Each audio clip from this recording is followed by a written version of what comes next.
Yes, here we are.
Great.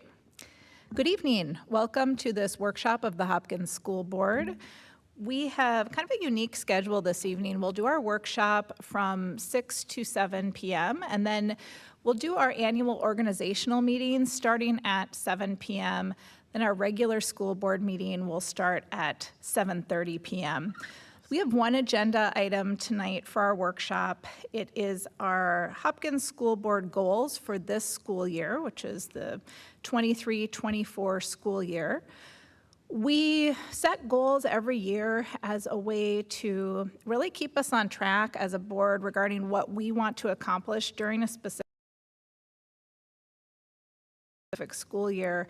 It's also a way for our community to better understand the work that we're doing as a board and a mechanism for our community to hold us accountable to accomplishing these goals as your elected representatives. Last year, we gave an update on the areas of our goals that we were able to achieve in the spring, and then portions of each goal area that we wanted to carry forward into our work for this year. So I took a look at our notes from last June. It was our last meeting that we gave an update on our board goal movement. And I compiled a draft of our school board goals based on the comments that we made together during that workshop and during that meeting. So again, very much a draft, tried to pull in some of the priorities that my board colleagues shared in June, and continued to align it with the leadership framework categories that all of our Hopkins leaders are using to set their goals at the building levels and at the district office level. I am curious specifically to get some input from the policy committee on the third goal area, the operations area, specifically the policy transparency and understanding. And then, of course, getting your input on the rest of these goal areas.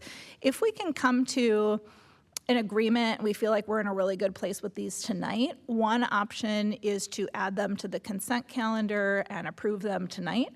If we feel like we need more work, we can continue the discussion at the workshop on September 26th and then approve those goals on September 26th. So, I think either works. It just kind of depends on how far we get during our workshop discussion tonight. So with that framing, I'll open it up to my colleagues. We can start with goal area 1, and curious what your reactions are to our draft language there. For folks watching at home, this draft language is linked to the workshop agenda.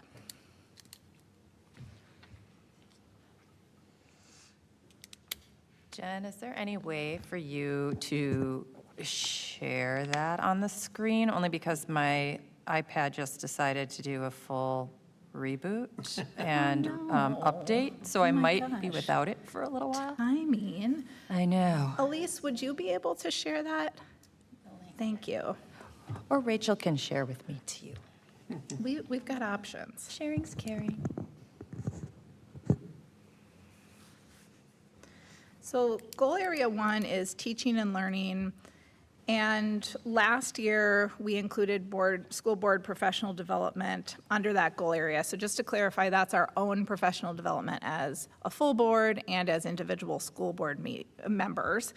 And I added some specific information based on school board member comments last spring. So continued learning around restorative practices and specifically around how they're being implemented and evaluated at each site throughout the district.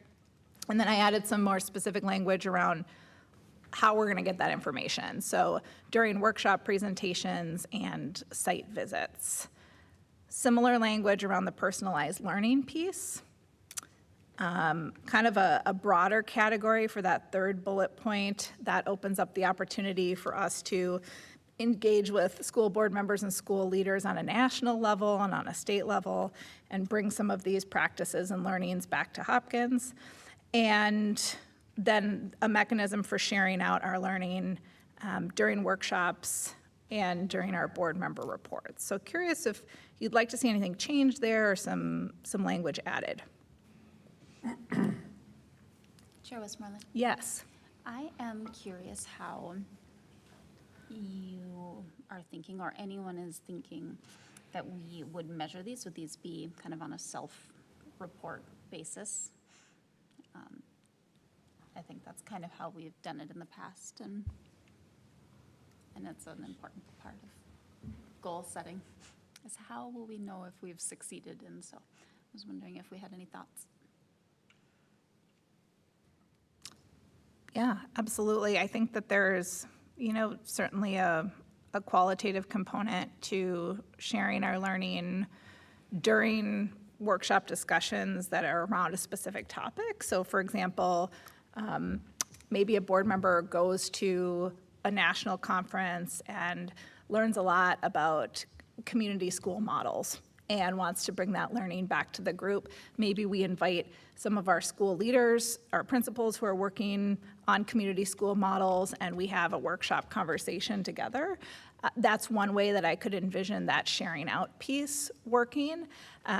So thinking about accountability and evaluation as being really tied, demonstrating to our community, we are going out and developing ourselves professionally, and here's what we're learning specifically.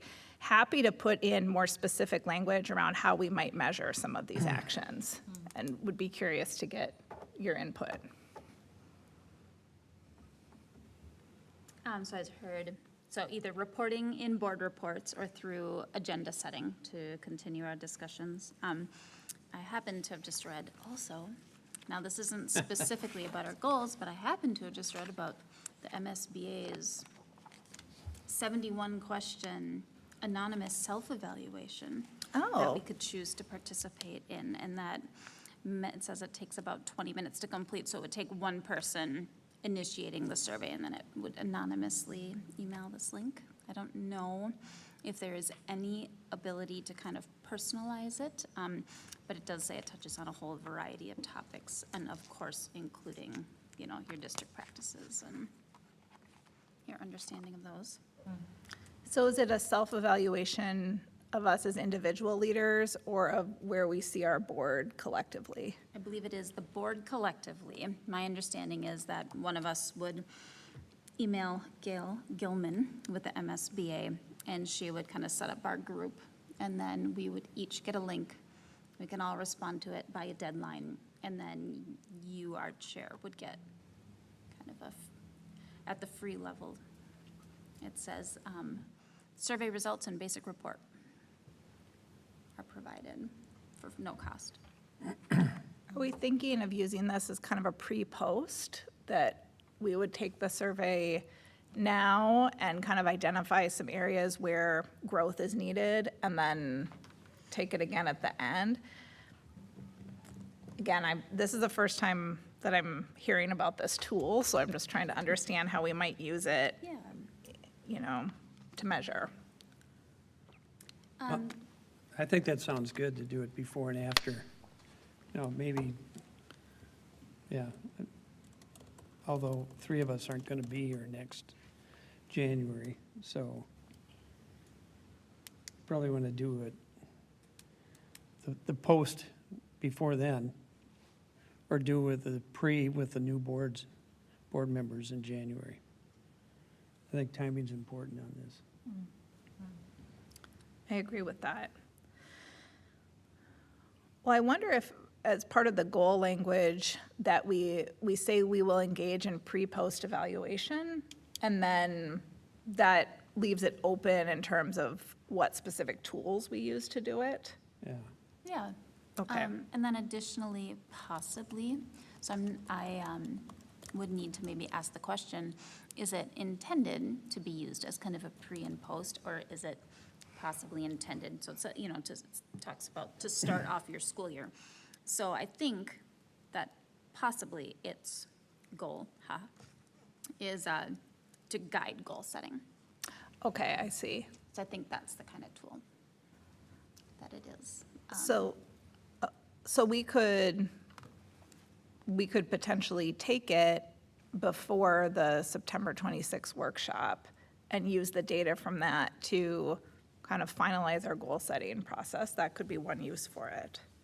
Sure, and I don't feel super committed necessarily to doing that. However, it was a tool that I heard a bit about at MSBA's workshop last, oh goodness, when was that? Late winter.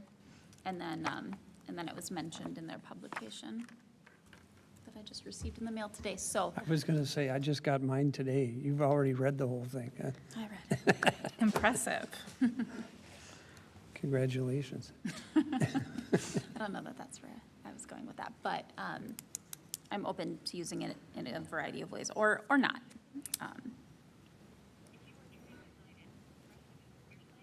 So I added some language to the draft. School board members will engage in pre and post evaluation to determine board growth. Not sure how that hits. I like that it's at least on paper, because I think that that's kind of an important part. I know that we do follow up. And I kind of like that extra intentionality around it. I have one idea. Great. My idea for a pre and post might be for you all to think about the types of questions that you have been getting from community members that maybe you struggled with, and is there a way we could compile all those questions and then kind of align them to some trainings, even if maybe you were attending some of the PD that our teachers will be engaging in this year during professional development days and other opportunities, with the goal of you acquiring at least the high-level knowledge to be able to answer those questions, so that throughout the year you get better and more comfortable at answering those questions. And then, I don't know what the experience or the instrument would be to sort of do the post analysis, but that's my I'm kind idea. of wrestling with a similar concept right now, which is more, like less of a defined what we are going to learn about, and rather more responsive.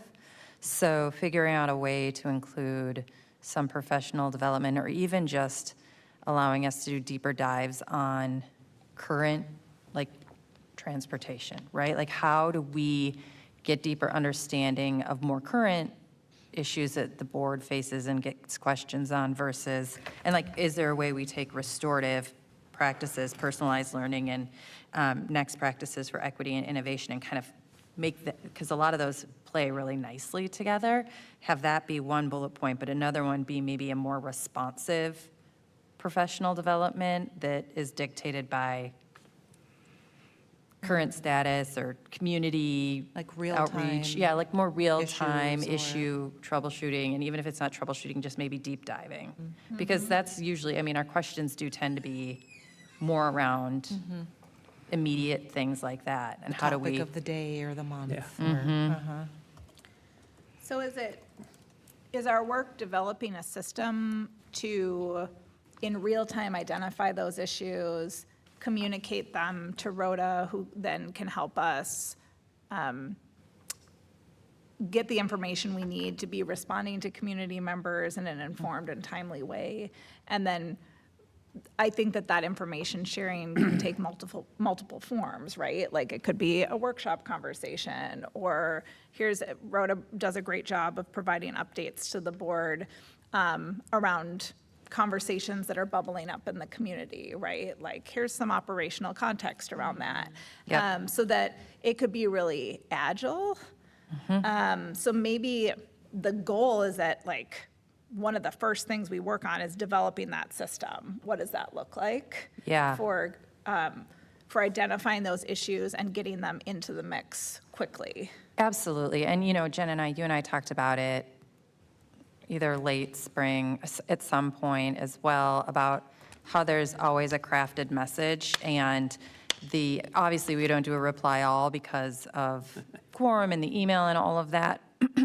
But sometimes when we have some of these where you guys are responding to 10 or 15 emails of a similar thread, maybe there's a threshold. If we get 5 parent emails on a particular subject, then that triggers a note to the board with talking points, where we're at, where we're going, and what our challenges are. Just like, I like that. yeah, Love that. creating just an easier way. Because a lot of times people are coming directly to us too. Yes. Right? And it arms us and makes us more prepared. Well, and I feel like I normally do get you that information, but I think it's not necessarily it doesn't manifest with consistency at a certain point, right? Like, Yep. so if there was sort of a trigger point, okay, there have been 10 emails. Okay, now we're going to send something out. Versus, well, I don't know, was this just 5 parents or was it 20? Or Right. so that we'd have to figure out how to quantify. Right. And maybe it's even as simple as like a Google form that you can go right into, and it's what's the direct challenge, Also that it's just all there in one So like you form. would go into that form and say, okay, and share it with all of us, like, this is where we're at with this issue, just so you're not recreating the wheel all the time. I like that a lot. I think that's good. And also we can, I mean, we sort of do that as a cabinet too, but not in the super systematic way. So I think this could be a place where cabinet and the school board, these are the things that we all know, or we're going to use as talking points. Because a lot of times we're fielding the same questions as well. Yeah. Yeah, and I think like all of us, if it's a shared document that we can access on the drive or something, then it's not becoming, an administrative nightmare to email us or track or whatever. We just kind of at one point go, okay, this feels like it needs a communication form, whatever, like a conflict or, I don't know what we call it, but. Yeah, I think that's great. And I think within that messaging clarification around what is the role of the board, what is the role of administration, which I know that I probably sound like a broken record on this, but I think it's one of the hardest things for community members to understand. It certainly was hard for me to understand before I was a school board member. I'm like, you guys are in charge, like, what's going on, right? And I think, the more we interact with electeds at various levels, that kind of confusion is common in districts and cities and counties. So embedding in that clarification around, yes, as a school board member, like, it's my responsibility to be engaging with you and listening to these concerns. And here are the levers that I can pull, right? And that we can pull as a board. And then here are the areas of responsibility that fall under the category of administration or principal or individual teachers, I think just the more clarity that we can provide around process and areas of responsibility, the better. Because I think there's a lot of, understandably, a lot of frustration around that. Like, well, you're the school board chair, why can't you fix it, right? Right.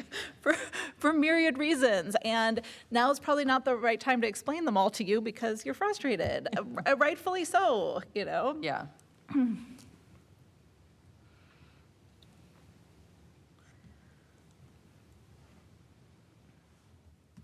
Great, okay, so added a bullet point. So I combined the restorative practices and personalized learning into the same bullet point because it was basically the same language. And then kept the best next practices because I think that's kind of like a nice big bucket one. And then sharing out our learning. So that's one kind of information sharing and accountability mechanism. Pre and post evaluation, we'll figure out what that looks like. And then developing this system for identifying evolving areas that need attention. Does the sharing their learning feel like a necessary action point when I feel like that's something we do already, like maybe a bit repetitive? I don't know if we need it as a goal, because I feel like we do that. I like it because it's like, when you're making a checklist for your chores and there's the thing that you're going to do already and it just feels good to add it to the list. No, I like it because it's, I'm trying to imagine myself as a community member looking at these goals, thinking oh, great, okay, the board's going to this conference and learning this thing. How does this information come back to us as a community? So I like it in there just for that clarity piece, but I agree with you that we're doing this all the time anyways, right?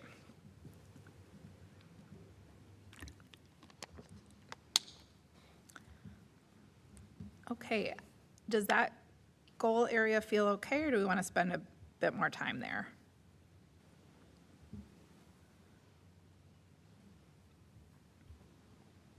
I think it feels good. Okay. Let's move, we can always come back, but Yeah. let's move into school district and culture. So community presence, there was a lot of interest around keeping some of these goal elements, so keeping some of these actions in. So pairing up with the schools, like we did last year, holding engagement sessions and collaborating with student board reps. Wondering if there's anything you would like to add in that community presence piece or adapt.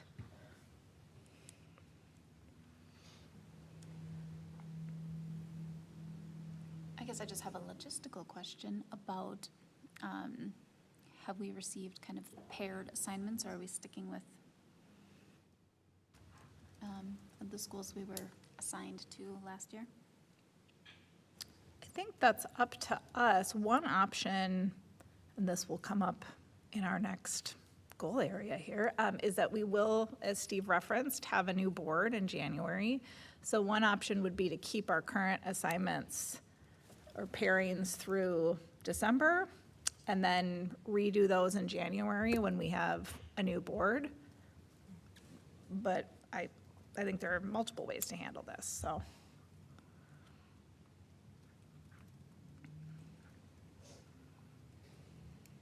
I just had a clarifying question. When I first read the pair up with schools to visit throughout the year, participate in events, and intentionally engage with scholars, I felt like that was specific to the school that you're paired with. So if that is the case, I would like to have a goal that board members are also present at district events. Well, I don't think they have to, when possible. I don't wanna- Do you want to say what kind, so we can maybe put it on our radar and start putting together a schedule? Or on your calendars?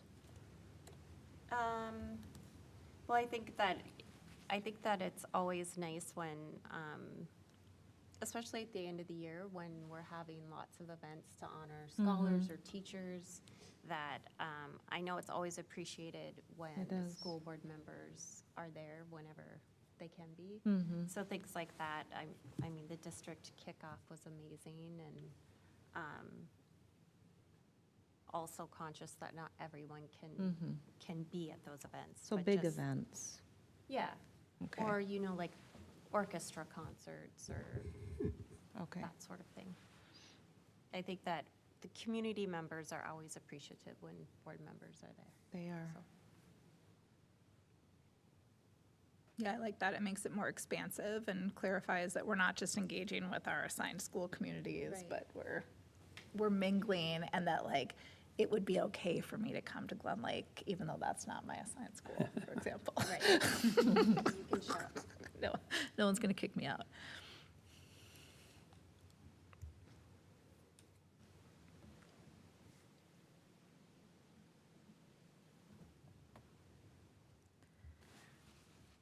Jen, when you mentioned engagement sessions, how did you envision those? That we conduct those individually, or we do it as a board, or? I think a format that's been effective in the past is doing it in conjunction with Rhoda and/or other cabinet members, so that it's like board members present to talk about governance aspects, and then relevant cabinet members are there to talk about Good. operational, I think. Okay. Yeah, that's what I was envisioning. So I don't have to schedule my own engagement sessions? I mean, you are welcome to, especially because you just have to pack it all in here, Steve, between now and December. Right. And I think what we heard from community members is that it's helpful when there's a twofer. Is that how you say that? For example, a carnival, right? And then we can have something like that at the carnival, so families are coming for the experience, and by the way, they get to check in with board members and learn. Definitely. Yeah. Yes. And then I'm also thinking about like the state of the district sessions that you did too, that are more targeted, like, oh, we're going to talk about this specific thing. So, Okay. yeah, I think a mix of those. But yes, absolutely, meeting community members where they're at instead of saying like, come to the boardroom Yeah. at 5:30, when that's really hard for people to do and maybe not that appealing, so. I mean, we have water.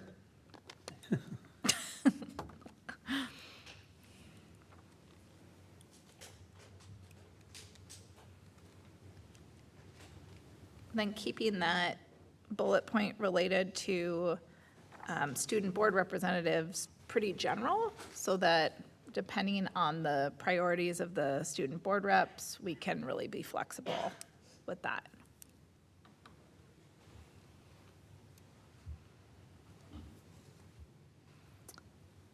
Anything else for that area?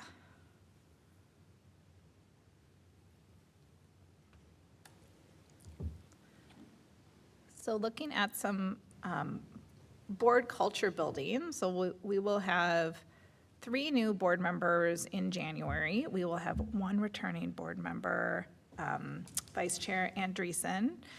And we know this because there were 4 candidates who filed for 4 seats. So we know who our board's going to be in January. And we're really looking forward to welcoming new board members. It's going to be hard to say goodbye to some of our board colleagues, of course. And it's important to look ahead to make sure that we have a structure in place to build an effective and collaborative board culture with our new colleagues. So I put some ideas for actions for how to do that down below, and wondering if you think we need other things in this area. The one thing I would suggest would be with the new board member onboarding process. I think that when I joined, I found a lot of value in attending the MSBA trainings just to get an understanding of what is my role as a board member, not only when I'm at this table, but when I'm in the community and how I interact with the schools and staff. Yeah, and just, I think it's very meaningful and good because it is a shift, especially if you've experienced the district as a parent.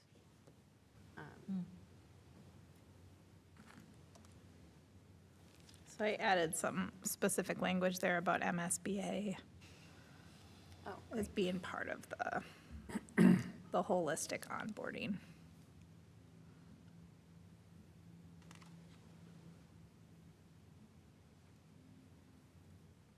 and I don't know, Director Ross and Heartland, I think you attended those as well, if you found value in that. I did, yes. Yes, I think there's value in it, especially if you've had limited or no governing experience. I don't want to say it's a mandate, that's a terrible word to use. Probably like almost a prerequisite where they could just get their feet wet. There's no expectation, just attend these seminars when you can, obviously, because I know they're not consecutive. So yeah, I think that's a really good one because I did find value, especially in the school finance one. Yeah. I think it's a great way to build community with other new board members too, from Yeah. different districts. So, yeah, great. Okay, anything else there?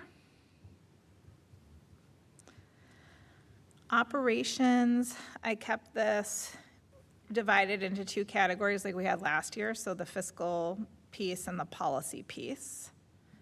There was a desire when we discussed this last spring to, under the fiscal transparency piece, to include language around collaboration with the Citizens Financial Advisory Committee, both that group and the LAC, to educate community members about public education funding issues, inviting them to participate in advocacy that will look a little bit different in the upcoming legislative sessions, but always important to educate around that. Also, just the model around funding public schools with property taxes, how that impacts our community.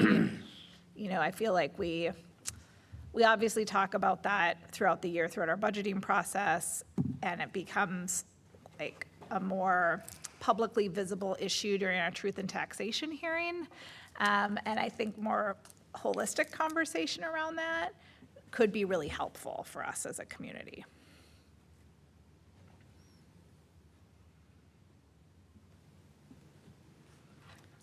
Wondering if those actions feel like enough or if we need to add something.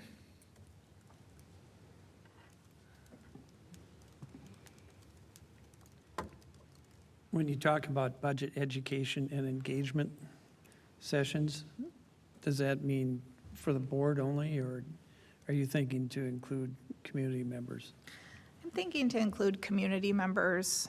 We did a series of those during the 21-22 school year about, some of them were focused on COVID-related funding. Yeah, But, I think thinking through like manageable, bite-sized pieces of information that are like relevant and really help. So, for example, maybe on the predictable staffing model and how that works, because I think, in the spring, we saw a lot of community questions around staffing and why are these decisions being made? And, to say like, right. well, sure, we're always happy to dig into specific examples or circumstances, but here's the overall structure that we're using to make those decisions, just Well, as an then, example. In that case, I'd recommend putting something in there about including community members, Sure, you know. with community members.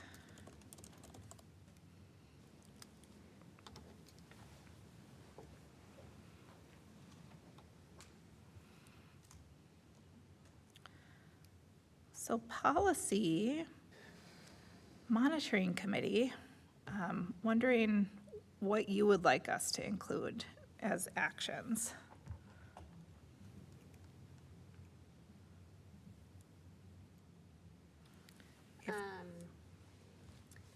I like them both. I think that, given the work done over the summer, we can now list specific policies that we would be, I think, holding education and engagement sessions on. But I also like, because of all the significant changes that happened at the legislative session last session, I think it would be nice just to have the board updated on all the policy revisions that will be coming down, because there are quite a few and they impact a large amount of our, well, not a large, because school districts do have a lot of policies, but quite a few of our policies, so. So holding a workshop on policy revision, upcoming policy revisions based on legislative changes? Yeah. And that's something that, of course, in partnership with the monitoring committee, we could schedule for this fall, I would think, right? Yeah, 'Cause it's- well, we'd need to, yeah. Yeah, Yep. okay. Chair Westmoreland? Yes. Could we quick go back to the fiscal transparency and understanding for Sure. a minute? I wanted to say that when the document is posted online for everyone to see, would it be translated as well for all of our community members? Is it generally translated? I've never noticed, sorry. Is it for the goals, this document that we're working on? Yeah, just for fiscal transparency, when Torero puts it up online, just regarding, okay, this is our budget, and this is what it looks like, et cetera, and, you put out the charts and everything, will that be translated? Sort of like that higher level overview. I think that we should certainly make it a priority to be translated. Yeah. Yeah. Okay.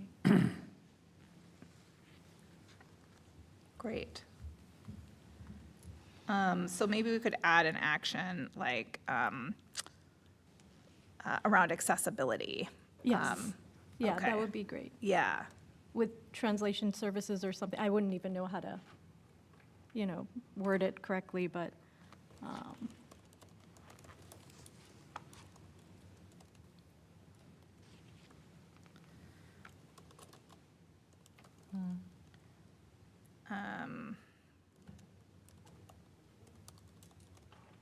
Yeah, we'll have to figure out how to prioritize yeah, which of those communications. right.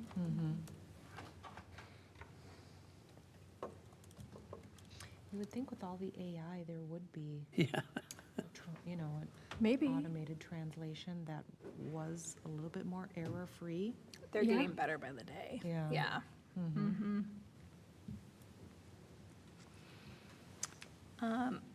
Okay, so then for that second action bullet point under the policy category, do we want to list out specific policies right now that we want to do community education and engagement sessions on? Or do we want to leave that kind of general so that we can fill it in as we go?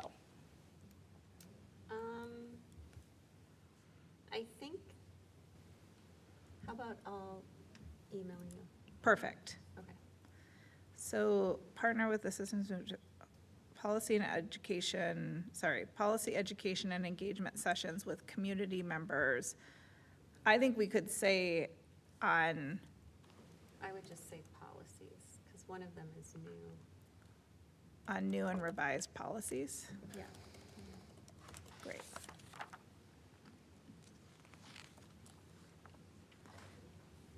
Okay. So my question at this point is, how do we feel about this document? And is this something that we would like to approve tonight during our regular meeting? Or would we like to spend more time on this during our September 26th workshop?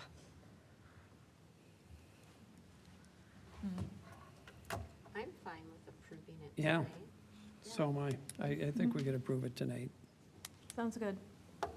Great, then we can just get to work, right? Mm-hmm. Okay, Yeah. perfect. I'm going to erase draft. And we will vote to add it to our consent agenda at the beginning of the meeting. And we can vote on that. Great.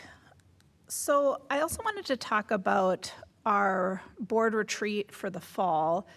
In the spring, we had talked about combining it with our facilities tour. And it was very hard to get a date on the calendar because we are all very busy people, as it turns out. So we've been thinking a bit about what this could look like. I know there was a lot of interest in visiting the virtual EDU building and learning more about the personalized learning rooted in restorative practices that's happening in that space and, of course, online. And so one option is that we could find a time during a weekday to go there and experience that. I also wanted to get a sense from the board what your priorities are in terms of other site visits so that we can think about like, okay, yes, it's doable to combine all of this in a 3-hour chunk or a 2-hour chunk, or maybe we need to think about it as 2 separate things just for scheduling purposes. So wanted to kind of put that out there. And of course, we'll work on we won't all pull out our calendars now. We can work on the specific scheduling with Elise, who is so wonderful and patient about that.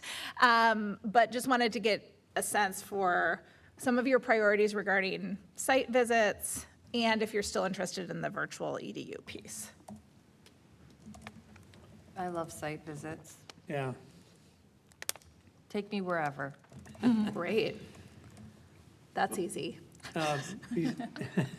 Besides the virtual EDU, were there other sites that were built out or had significant changes over the summer?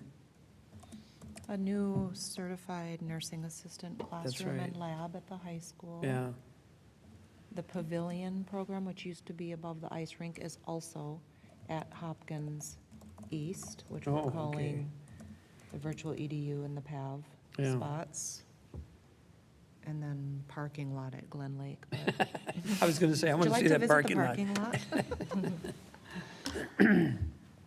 So I think those 3 would be good, you know, the CNA program, wherever that's housed.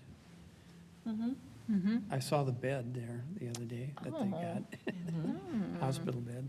And what was the other one that you said that, And then the 2 programs, Oh, what we what know used as to the be the pavilion pavilion. and virtual EDU are in the Hopkins Yeah. East, formerly called Boy Scout Building. yeah, I think those would be good, But that would, yeah, you should definitely, that spot is beautiful. yeah. That would eat Sounds up great. 3 hours. Oh, yes. That sounds great. In general, are weekdays ever a possibility for folks, or is that just going to be really hard to make happen? To schedule? Day when when school's out, I can make it. Oh, if it's a day when school's out, I wasn't even thinking about that. For Okay, those of us who don't have a job, it'd be easy. good to know.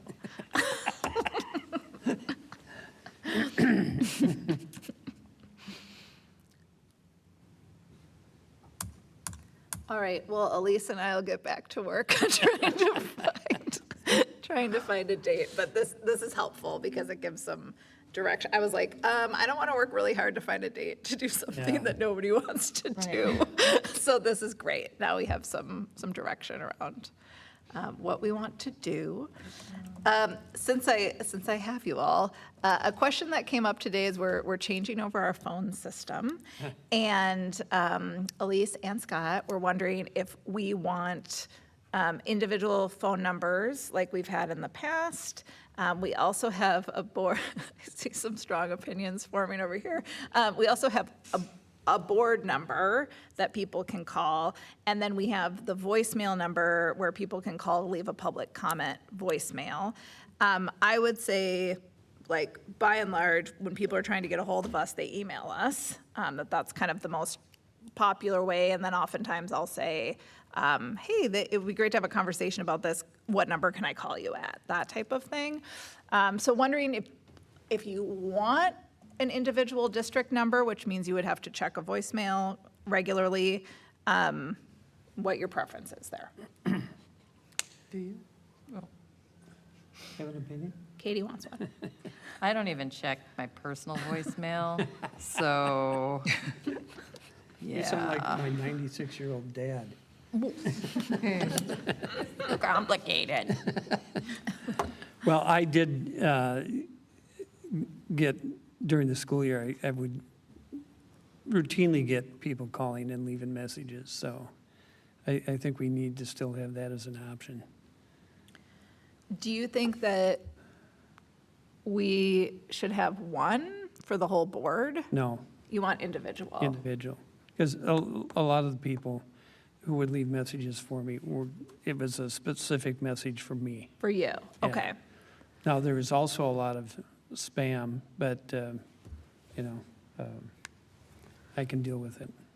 Well, I mean, I think we can be individualized about it too, right? Like, if folks don't want a number and would prefer to go through email, that's fine. Yeah. Steve, if you want a number, that's fine. But I think just for Scott's sake, we should probably decide what we want. So who would like a phone number? I'm happy with an email, Okay, because all I got was spam. So, And Dr. Tiffany says the pods are in. ooh, What's that? exciting. The pods at Virtual EDU are in. They've been waiting for them. Oh, cool. So let's do a number for Steve, and then the general board number. I'm the only one. And then, the public comment voicemail. Thank you, Elise. Great, that's all I had. Anything before we wrap up the workshop? Okay, see you back here at 7 for the organizational meeting. All right.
Good evening.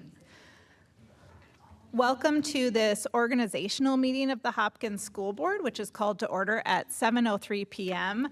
We would like to welcome our community members who have joined us here, both in the physical space, and this meeting is streaming on YouTube, and so our community members who are watching via YouTube as well. This is kind of a unique format this evening. We just finished up a workshop that started at 6 p.m. where we discussed our board goals for the year. And then once a year, we do an organizational meeting where we cover a range of topics that you're going to hear tonight over the next half an hour. And after that, we will start our regular meeting. So you get kind of a twofer tonight. We have the organizational meeting first, then the regular meeting will start at 7:30. That's the meeting during which we do public comment. I have received one public comment card so far. Between the two meetings, I will come out and see if there are other public comment cards, folks who would like to give public comment during the regular meeting. So first, I would look for a motion to approve the agenda. So moved. I have a motion. Is there a second? Second. I have a motion and a second to approve the agenda. Any further discussion? Seeing none, all in favor, please say aye. Aye. All opposed, nay. Motion carries. We will move into new business. Is Director Chapanduka Yes, he's here. there? Hi, welcome.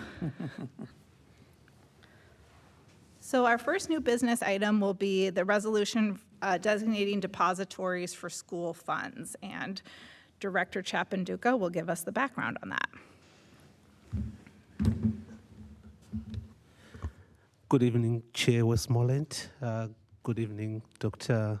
Mary P. Reid. Well, if my voice sounds a little different, I've been fighting some allergies, but I'm on the mend.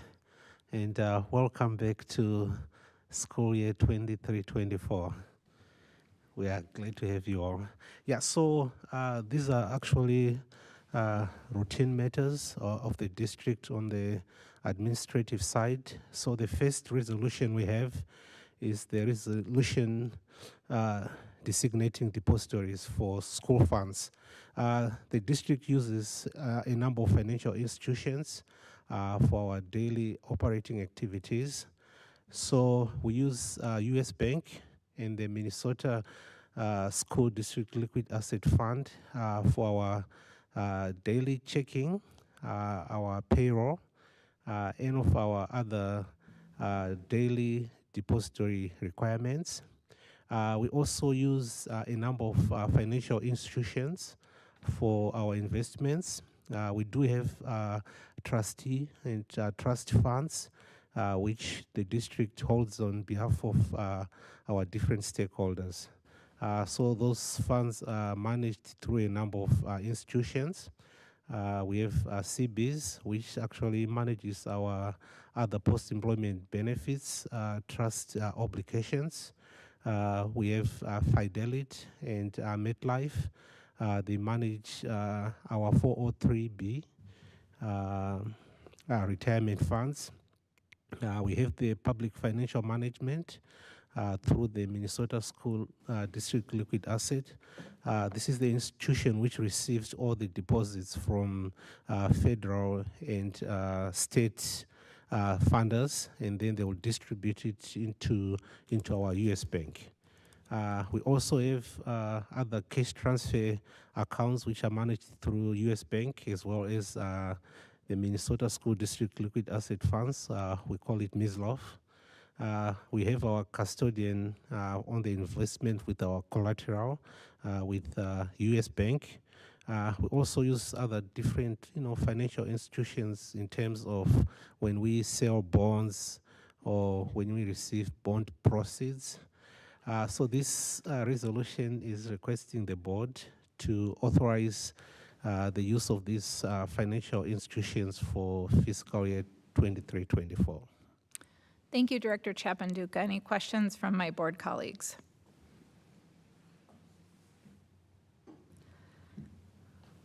Clerk Ross, not so fair warning that our resolutions will require a roll call vote. I would look for a motion that the board approve the resolution for the proposed depositories for the 23-24 school year. So moved. I have a motion. Is there a second? Second? I have a motion and a second to approve the resolution. Any further discussion? Seeing none, Clerk Ross. All right. Treasurer Adams, Aye. Director Khan, Aye. Director Andreessen, Aye. Director Hartland, Aye. Director Peterson. Aye. All right, and Chairwoman Westmoreland, Aye. Director Ross, aye. Thank you, Clerk Ross. We have 7 ayes, 0 nays. Motion carries. Next, we'll move on to the resolution authorizing electronic funds, transfers, and investments. I'll turn it back to Director Chapanduka. Thank you, Chair Westmoreland. Again, this is another resolution which we pass on a yearly basis. The resolution authorizes electronic funds, transfer investments. As I mentioned in the previous resolution, when we perform these transactions with different institutions, the district, through the board, is to designate an official from administration to be able to manage these funds. So this resolution is put forth giving authorization to me, Tariro Chapinduka, as the Director of Business Services, to manage the electronic fund transfer on behalf of the district across our different funds as we manage the receipts and payments, payroll, and other investment obligations. So before the board is that resolution. Thank you, Director Chapanduka. Any questions or comments from my board colleagues? Chair Westmoreland? Yes. I just had a question. I see in the last portion of the resolution that resolved further that unless superseded, any and all resolutions heretofore adopted by the Board of Education. Could you just give an example of what would be a case for supersedence of this? I'm just trying to think around a situation which can supersede the depositories. For example, there may be situations where we may need to come back to the board if there are certain changes to requirements by financial institutions which may require additional oversight or certain board requirements which may supersede what we are passing today. And then the board will either have to provide another resolution or make changes to the policies to be able to meet those requirements. Great, thank you. Any further discussion? I would look for a motion that the board adopt the proposed resolution authorizing the use of electronic fund transfers and investments. So moved. I have a motion. Is there a second? Second. I have a motion and a second to adopt the resolution. Any further discussion? Seeing none, Clerk Ross. All right. Chair Westmoreland, Aye. Director Khan, Aye. Director Peterson, Aye. Treasurer Adams, Aye. Director Andreessen, Aye. Director Hartland, Aye. Director Ross, aye. Thank you, Clerk Ross. We have 7 ayes, 0 nays. Motion carries. Next, we'll move on to the designation of official district newspaper, and I'll turn it back to Director Chapanduka. Thank you again, Chair Westmoreland. This resolution is required by law that the district name an official newspaper for official publications, legal publications. And in the past, we've used Sunsailor. Sunpost will continue to use Sunsailor, Sunpost in the fiscal year, school year 23-24. Most of the legal notices, whether it's requests for proposals, bids, any official legal notices for our community needs to be published through an official newspaper. The changes which have happened between our last fiscal year and this year is that there's an additional 25-cent increase to the legal notices and an additional 10-cent increase per each column for insertions. Otherwise, the requirements are maintained the same as what we had previously in last year. So what we bring before the board is the resolution to authorize the continuation usage of Sun Sailor, Sun Post in official publications for the district. Thank you. Any questions or comments for Director Chapanduka?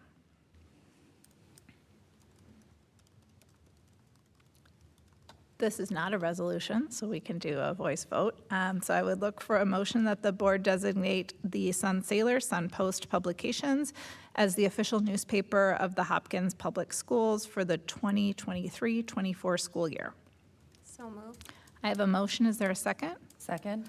I have a motion and a second to adopt the Sun Sailor and Sun Post as our official newspaper. Any further discussion? Seeing none, all in favor, please say aye. Aye. All opposed, nay. Motion carries. Next, we will invite Assistant Superintendent Lightfoot to the table. We will give Director Chapanduka a break, and Assistant Superintendent Lightfoot will provide background on the appointment of our legal firm. Thank you. Thank you, Director Chapanduka. Thank you, Drew.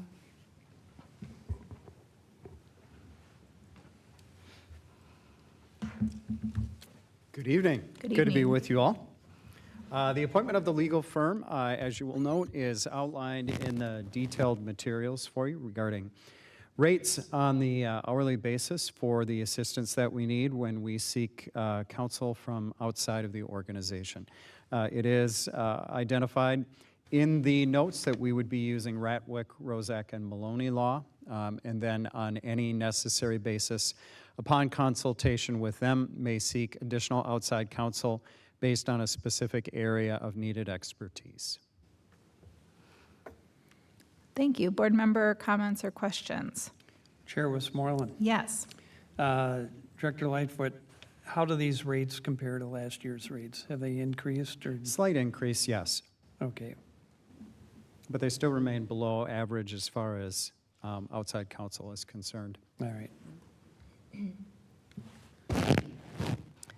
Any other questions or comments on this item? So we have a two-part recommendation. So I'm just going to go ahead and do two separate motions just to make it clean. So I would look for a motion that the board approve the utilization of legal services as provided through Ratwick, Rozak, and Maloney at hourly rates as noted above for the 23-24 school year, dependent upon the services required. So moved. I have a motion. Is there a second? Second. I have a motion and a second to approve the utilization of legal services at the rates above. Any further discussion? Seeing none, all in favor, please say aye. Aye. All opposed, nay. Motion carries. Next, I would look for a motion that the board allow district administration the discretion for the 23-24 school year to seek other legal counsel and/or utilize a licensed attorney when there is a need to acquire special expertise. So moved. I have a motion. Is there a second? Second. I have a motion and a second to allow district administration the discretion for this school year to seek other legal counsel. Any discussion? Seeing none, all in favor, please say aye. Aye. All opposed, nay. Motion carries.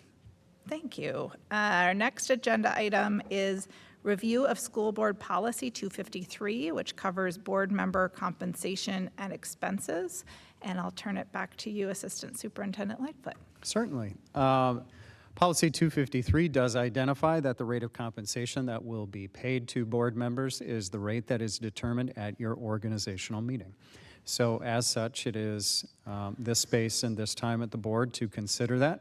And then, of course, the administration would move forward with anything that is determined at this session. Thank you. And I'd like to point our community and the board's attention to the background information in the packet regarding board member compensation. So there's some history there for going back 3 years. So in August 2020, the board elected to not increase our compensation, and the compensation is there for you to see, because we were deep in COVID and we were not sure what our funding situation was. And then as funding started to stabilize in 2021 and 2022, we approved a 2% increase in compensation for board members. A reason that I gave in favor of that at the time and that I will give tonight is that as we continue to seek really strong candidates to run for school board, one of the greatest obstacles is the low compensation. And that our systems were explicitly designed to keep certain people out of leadership positions because of the amount of work required and the compensation received for this work.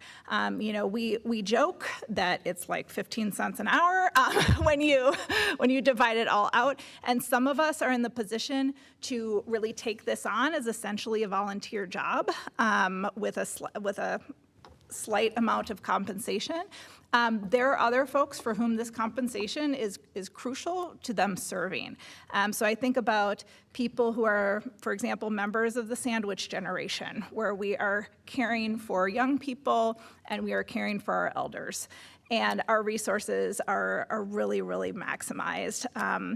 And so to have even a slight increase year after year keeps that compensation level growing and hopefully will allow more people to become board members in the future.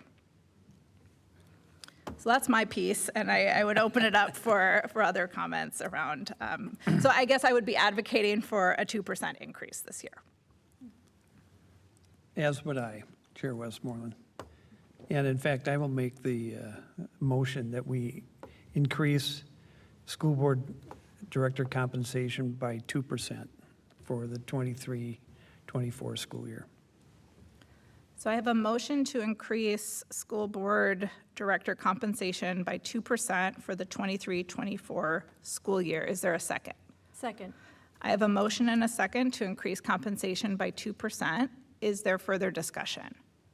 Chair Westmoreland, I just wanted to quickly give some context. I serve also on the board of District 287, and they provide one of the things that district does is they don't want to either lead nor lag in their compensation, and so they provide for us what member districts' school board compensation is across the board. And I can tell you without giving out specific dollar details that Hopkins is not the lowest, but it is in that section of school board compensation for the boards that are members of District 287. Thank you for the additional context. Any further discussion? So we're voting only on the 2% increase for this year at this point. So all in favor, please say aye. Aye. All opposed, nay. Motion carries. So there's a second piece to the recommendation here. It has to do with term life insurance in the amount of $50,000 for each board member. And so I would make a motion I move that we continue term life insurance in the amount of $50,000 for each board member for the 23-24 school year. Second. I have a motion and a second to continue with the term life insurance. Any discussion? Seeing none, all in favor, please say aye. Aye. All opposed, nay. Motion carries. Thank you, Assistant Superintendent Lightfoot. Thank you, Nick. Next, I'll turn it over to Superintendent Mary Peary Reed to discuss the authorization of district memberships for the 23-24 school year.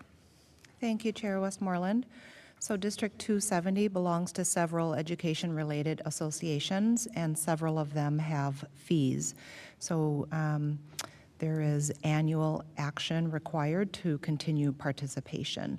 So the first one is AMSD, the Association of Metropolitan School Districts, which serves 41 metropolitan school districts, and there are 2 board members that attend those meetings, which occur monthly. The second is the Minnesota State High School League, and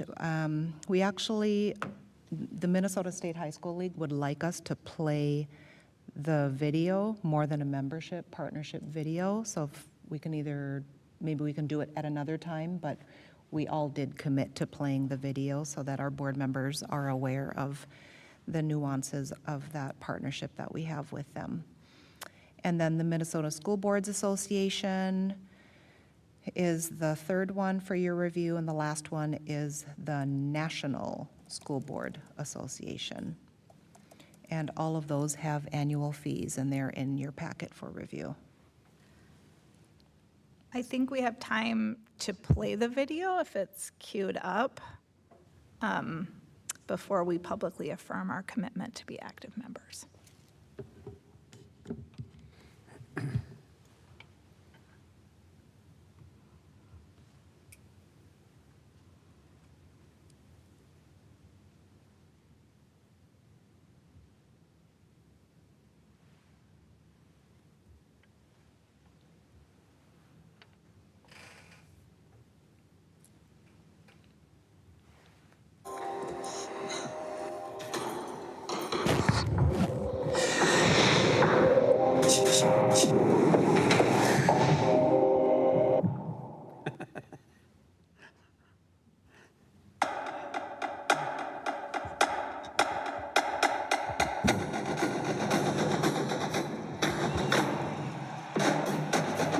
It's all about sportsmanship, right? Coaches coach, officials officiate, our players play, and our fans cheer. That is the partnership that we're looking forward to. It's all around safety, it's all around sportsmanship, and it's all around having a great time in our facilities. The Minnesota State High School League is a dynamic partnership of more than 600 schools, reaching all communities and corners of the state. Our mission is to provide educational opportunities in fine arts and athletics for all students. Everything we do is focused on supporting, growing, and improving our students' experiences through activities. As we move into a new school year, our ongoing work is focused on 3 main efforts. Our top priority is to promote and support safe, respectful, and inclusive environments for participation and competition. We want all of our high schools to provide activities and events that are free from discrimination, harassment, and marginalization. That's why the Minnesota State High School League recently led a collaborative effort of 7 educational organizations across the state. Together We Make a Difference was designed to amplify the voices and advance the vision of our students to ensure respectful and safe schools and environments. After attending the conference, I really hope that as a small school, we're more inclusive and we include everybody, and that everybody gets to be involved and find what they enjoy. The code of conduct was basically treating everybody with respect, the same respect you want to receive. Being kind, not like being rude to somebody because they are not from the same background as you, like ethnics, religion, be inclusive.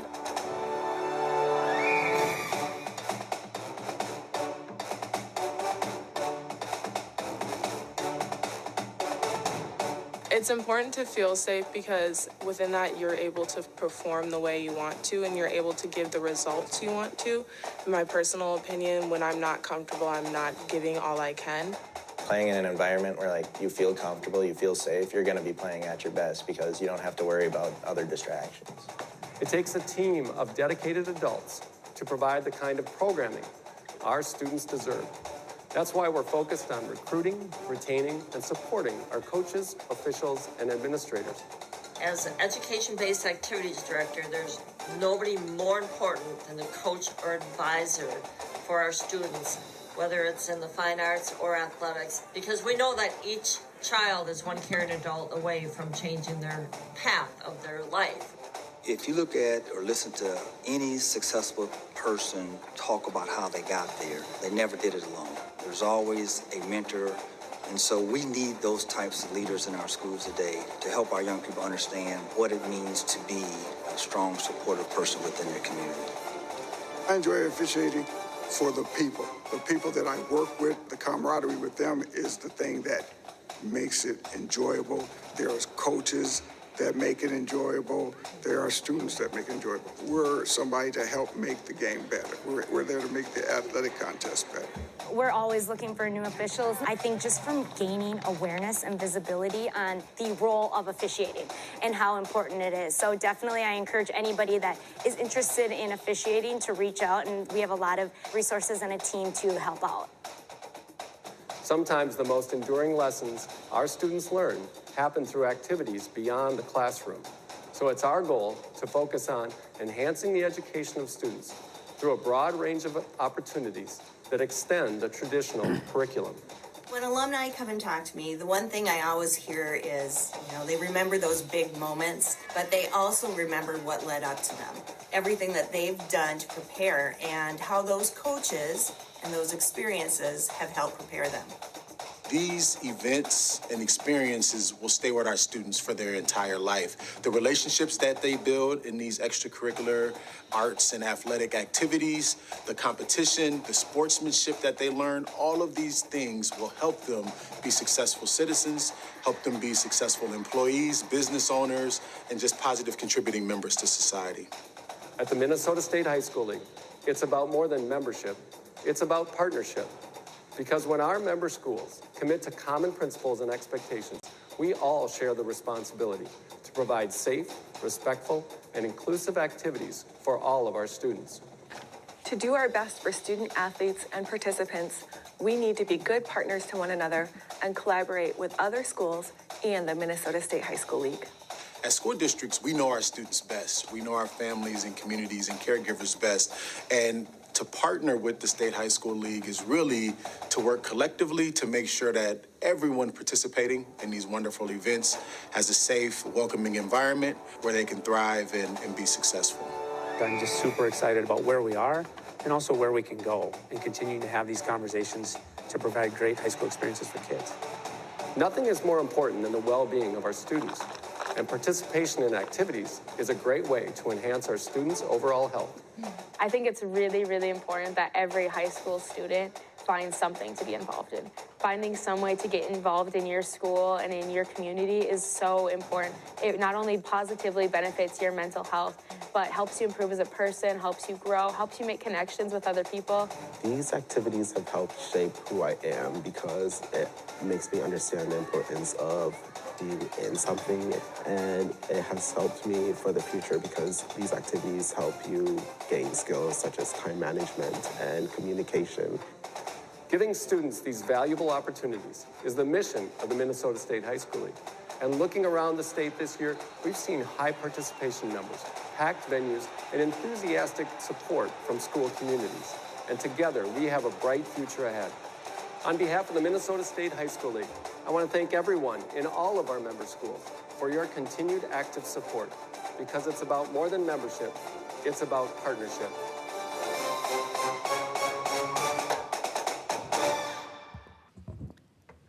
Thank you. Now I will report back that we shared the video. There we go. Thank you very much. Any questions for Dr. Mary Puri Reed on any of the memberships listed here? So I would look for a motion that the board authorize continued memberships in AMSD, MSHSL, MSBA, and NSBA for the 23-24 school year. So moved. I have a motion. Is there a second? Second. I have a motion and a second to authorize continued memberships. Any further discussion? Seeing none, all in favor, please say aye. Aye. All opposed, nay. Motion carries. And next, we will adjourn. So I would make a motion to adjourn this organizational meeting. Yes, can I have a second? I have a motion and a second to adjourn. Any discussion? Seeing none, all in favor, please say aye. Aye. All opposed, nay. Motion carries. This organizational meeting is adjourned at 7:32 p.m. Let's plan to be back at 7:35 to start our regular meeting. Thank you.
This meeting of the Hopkins School Board is called to order at 7:35 p.m. We'd like to welcome our community members who have joined us here in the physical space and those who are joining us via the YouTube live stream.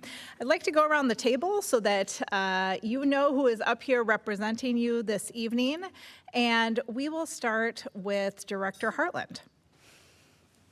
While I'm putting on my sweater. Okay. Hi, my name is Rachel Hartland, and this is, oh my goodness, I'm in my second term. Is it my third school year, technically, that I have been an elected board member as part of, and I live in Minnetonka. I am a proud mother of 3 Hopkins students, so I have an elementary schooler who goes to Meadowbrook, and I have 2 middle schoolers now that attend North. And so they all had their first day today, and we're very excited about it. I think that it went pretty well. I haven't gotten to talk to a couple of them because they're in the midst of robotics activities. And so we participate in our Hopkins community in a variety of ways and at all levels of the school, from early childhood to community ed, and enjoy being here very much. Hi, my name is Katie O'Shea Peterson. I'm wrapping up my 4th year on the board and a parent to a 5th and, It's a new 6th and year. 7th grader at North Middle School.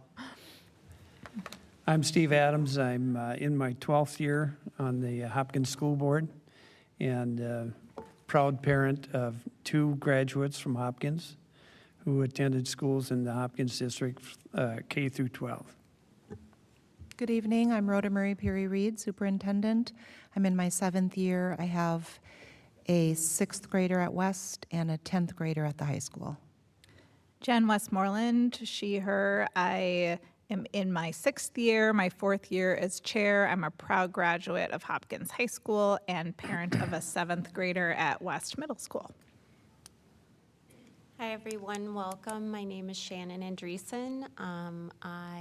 This is my 4th year on the school board, and I have I parent 2 students. One had his first day at Hopkins High School as a 10th grader today, and a recent graduate who attends the University of Minnesota. Hi, everyone. My name is Tanya Khan. I've had 2 kids in the district. They both graduated. Currently, they're both attending the University of Minnesota. I have lived in Hopkins for about 12 years, and the thing that really attracted me to Hopkins is that they were so embracing of myself and my children. They're so conscientious about their bullying policies as well, and they had very high standards in academics. Thank you.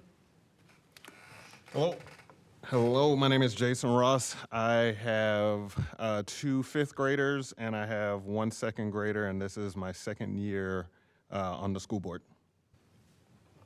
We have 3 of our fabulous student board representatives with us tonight. Samia's at the table, and I saw Grace and Elif online, and they're going to give you full reports, so we'll let you introduce yourselves at that point.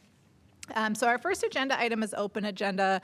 We have 2 periods during our school board meetings where we hear public comment from our community members. For items that are on the agenda, we hear those comments at the beginning of the meeting. For items that are not on the agenda, we hear those comments at the end. You could leave a message to be played, a voicemail to be played during either one of those periods. Those voicemails need to be in by 4 p.m. on school board meeting days. Or, of course, you can attend in person, fill out a public comment card, hand it to the chair before the meeting begins. And I've received 2 public comment cards this evening, both for items not on the agenda. So we'll do those at the end of the meeting, and I'll read through public comment guidelines before I welcome community members up during that time. So we will move on to our reports. First up, student board representatives' reports, and I hear from community members over and over that this is the best part of our school board meetings, so not to hype it up too much, Samia, but who's starting tonight? I am. Wonderful. Hi, my name is Samia Urmia, and I'm the 11th grade representative. Okay, this is a little like about me, but like I recently got my license 2 months ago, so it was my first time parking in the high school parking lot, and it was like, so I ended up coming late to school because the line was like so long. Like I got off Highway 169 and then I was on Cedar Lake Road and I made that left turn and I see a line and I was sitting in that line for like 10 minutes and like I realized like half of that was just parents dropping off their kids, not even like actual students. And then we had class meetings later in the day and in the slideshow it was like, oh, parents now drop off their kids at the rack instead of the front of the school. And I mean, I don't know if parents have like received that yet or like, but I feel like if they didn't, like words should be like sent out to them. Cause I mean, I don't want to end up being late to class again. It was, and like, as my first time parking, like, I mean, like I entered there and I'm like, the parking space is like empty, the parking lot's empty. Where's the students? And I just like, everyone was like walking into school late because of it too, and it was like not only me, and it was like ridiculous.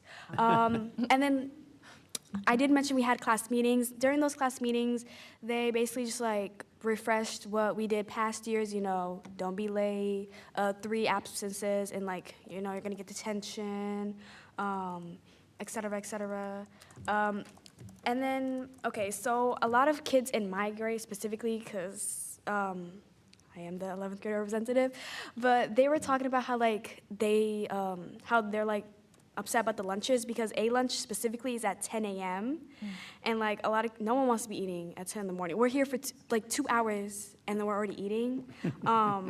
So that is one thing like a lot of kids were complaining about. And then I'm sure you guys probably might know, but there was like a lot of schedule like mix-ups. Like some people didn't even have complete schedules when they walked through this doors. And obviously it's like not the counselor's fault, but like I just want to like mention that, you know, because it was a problem that was happening. And I also want to talk about like class sizes. Like they surprisingly, like my biggest class, I mean not even surprisingly because obviously it would be a big class, but it was study hall.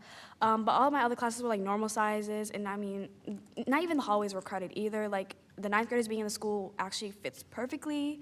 Well, not perfectly, but it fits.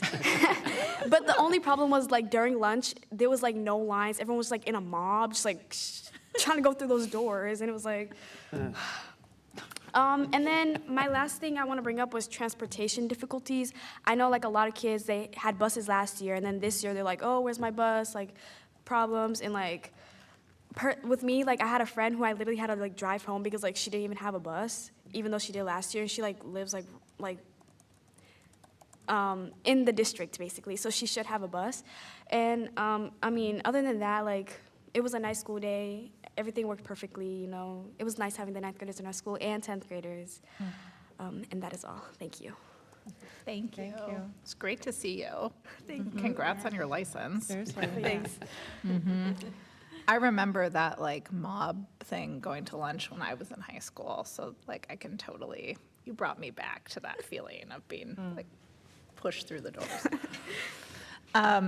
Okay, Elif and Grace are both on Google Meet. Hello. Hi, can you all hear me? Yes. Okay, cool. Sorry, I would have come in person, but it's been really busy. I'm the senior rep, as you had mentioned, as well as Grace, and she's letting me go first, but then Grace will go after me. Mia kind of touched on everything that I wanted to say. We had our first day of school. It was, I don't know, for me it was packed in the halls when I was there. And I think one of the most annoying parts of the day was, as Mia had mentioned, the parking lot situation. I went super early today because all the seniors, we took photos in the morning, but when I was leaving, it was really chaotic. The front doors, they only had one of the doors open, the one that you have to get through like 3 different doors for it. And they had signs on the rest of the doors saying that they're emergency exits only, which caused increased traffic. And also, usually they are available to be used. So it was really obnoxious. And I think there's a few ways we can mitigate this chaos, which would be improved communication with parents, as Mia had mentioned. A lot of them who are new to the school just don't know where they're supposed to be picking up kids. And also, a lot of students who go to the buses didn't know that there are like specific doors for those buses. So it just makes the front even more busy. So if that can be communicated better, that would be really helpful, I think, overall, because we're gonna have to deal with the fact that there are just more people. And what was the other thing? Oh, the counselor's office was so long, like the line to get in because of all the schedule mishaps. And I think a lot of that was technical difficulties or just random mistakes. So that was a pain. But that's pretty much all from the first day. Thank you. And thanks for joining us. I know today is really busy, and so I was pleasantly surprised to see all three of you here because I figured that you were dealing with your own beginning of the school year stuff. So thank you. Grace. Hi. It is great to hear you guys and see you guys on the screen. I am currently recovering from a little bit of COVID, so I was not able to attend in person for the first day. Oh, no. But we'll be there soon. We'll get back into it. I am, as Elif mentioned, a 12th grade board representative, as well as our newly appointed social media manager for the student representatives page. So, with that being said, I kind of just want to highlight some of the work that our student board reps have done over the summer. The first being our Instagram page is officially up and running. We are kind of using that kind of similarly to other clubs and programs within the high school use theirs, just to kind of communicate various events, different things that are kind of happening with us and with the board. And we have already seen that that has been very helpful because we're starting to get our board representative interviews set up. Those should be happening hopefully on the week of September 11th through September 15th, so next week. We hope to find all 5 new members by the start of October. And then obviously those 5 new members would be 1 junior representative to help Mia out, even though she's killing it as always. And then 2 sophomore representatives and 2 freshman representatives.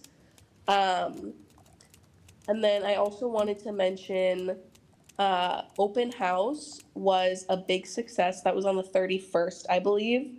I think the one downfall of that would be that counselors were not open like time-wise to do any sort of schedule changes. Personally, I was volunteering and there was quite a few different families and like individual students who kind of came in and were like, oh, hey, like I'm using this as an opportunity to kind of like get ahead of the game so I don't have to do it on the first day of school. And then that opportunity was kind of not available to them. Excuse me. So that was definitely a little bit of a setback, which I think, from what I've heard, kind of brought about maybe the problem or sort of added to the problem of the schedule changes kind of coming in severely on the first day. Sorry, you guys. It's okay, feel better. Yeah, and then the last thing about the open house, I did run into Oscar's mom and his younger brother and talk to them a little bit. He is doing great at Columbia. He is killing it over there. So I just wanted to let you guys know that he's doing good. All Thank you. I have a quick question for you. Yeah, sure. What's the handle for the board reps on Insta? Ooh, let me pull it up super quick. It is HHS _student board. You're about to get a whole bunch of old people following it. Speak for yourself on the old thing. Thank you, Grace. We I hope, did actually have one more thing before we oh, close yes. out the reports. Of course. I would just like to take a quick moment of silence for Kira Duffy. She is a senior who passed away over the summer. Kira is remembered by her friends at HHS as well as her family outside of the school. I would just like to take a quick moment of silence at the end of our reports today to remember her.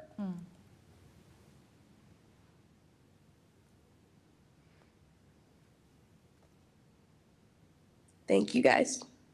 Thank you, Grace. Thank you. And we hope you feel better soon. Thank you. Okay, well, next we'll move on to our superintendent's report with Dr. Mary Puri-Reed.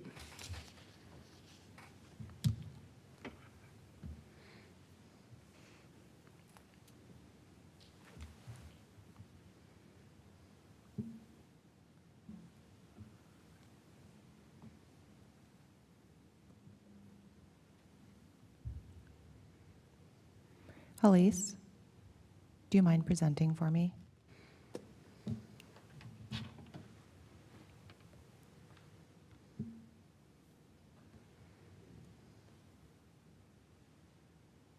Thank you.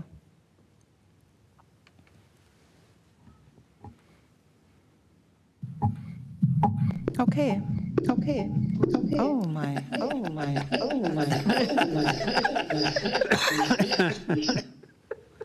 Wow. Rhoda's everywhere.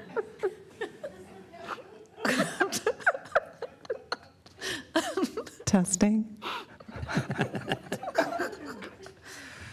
It's like seeing your face on video and you're like, yikes. Okay, here we go. Sorry about that. Okay, well, hello everyone, good evening, and thank you, Scholar Board reps, for presenting. It is true that your board reports are our evening highlight, so thank you. Typically for the superintendent report, I have just a brief slide deck, and we share lots of celebrations and highlights for what's going on in our amazing Hopkins Public Schools, which I do have tonight, and I also want to address a couple of the challenges that we've experienced on our day one, and there will be a full school opening report at a much more detailed level on September 26th at our board meeting, so that our school board members and parents and community members can hear a lot more detail about all of the things that go into preparing for school. And as you might guess, preparing for a new school year is literally a all hands on deck process, all hands on deck endeavor with an HR team that's recruiting and hiring and onboarding, and our innovation design and learning team is working with teachers on curriculum writing and preparing for programs and new courses. Our community education department is facilitating all kinds of summer programming and preparing for before and after school care for the school year. Our special services team is supporting students who have IEPs during summer programming and also preparing for the school year. Our information technology and media services department, IT, while they had a big job this summer procuring and preparing new devices for all of our elementary and middle school students, installing a new phone system district-wide, and so many other things. Our communications and marketing department, hopefully you follow our social media accounts, but they do an amazing job supporting our sharing of great news in Hopkins, but also supporting our enrollment office, which has been bursting at the seams with enrollment requests that are currently exceeding our original projections. And of course, our business services and operations teams with the nutrition services, transportation, facilities, buildings and grounds, construction projects. There's just a lot that goes into preparing for the school year. So I'm really grateful to all of our staff. Some of our departments are understaffed, and people honestly have been working night and day, with no exaggeration. So I just want to thank all of our district leaders, all of our principals, all of our district staff and school staff for all of the time and effort that they put into what truly is a collective, all hands on deck, let's get ready for the kids. And of course, our aim is to provide a high quality service to all of our families in Hopkins and beyond, so that you can experience a positive start to the school year. And while today was great, actually, in terms of staff and student enthusiasm and positive atmosphere across all of our schools, we also want to be transparent about some of the challenges that we have faced up until today, through today, and we have teams that are working on making the adjustments and the fixes so that we can start having closer to 100% of our students and families experiencing a positive first week of school. So our first district-wide challenge that some parents, families, students, and staff may have experienced is with transportation. Just a few things, and then I said that we'll provide much more detail in our September 26th school opening report. But the total number of routes that we service is 90. We are working with two contractors,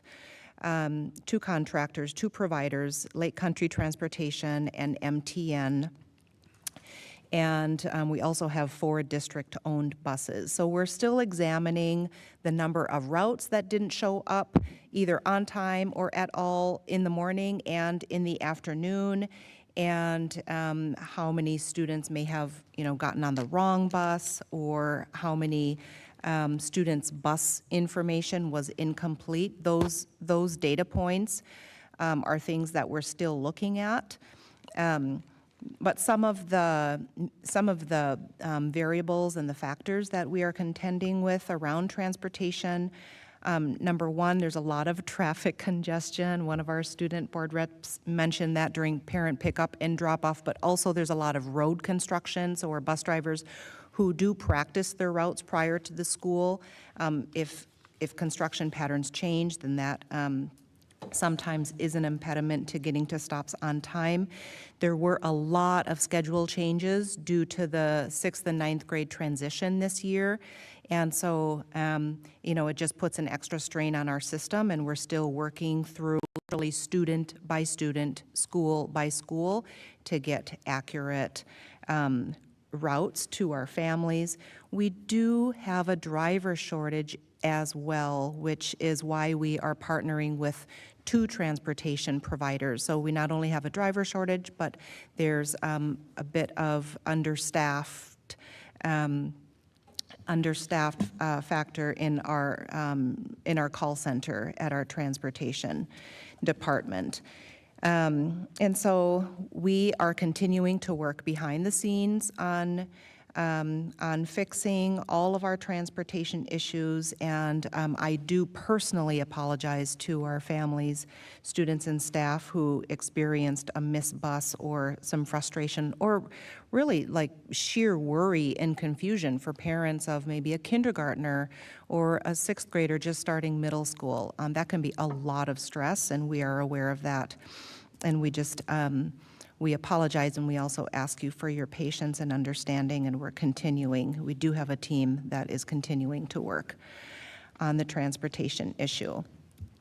And then I also wanted just to speak briefly to a couple of our high school scholars mentioned class size and schedules. So we are working with our a team of 6 academic counselors, and then a 7th college and career counselor who is helping as well. One of our team members is out with a new baby, And then Infinite Campus, unfortunately, was very slow this morning, and so a lot of students, a number of us spent the majority of the day at the high school helping our students. So Infinite Campus was slow, and that meant that some of our students who had complete schedules just, they were having trouble having that schedule load.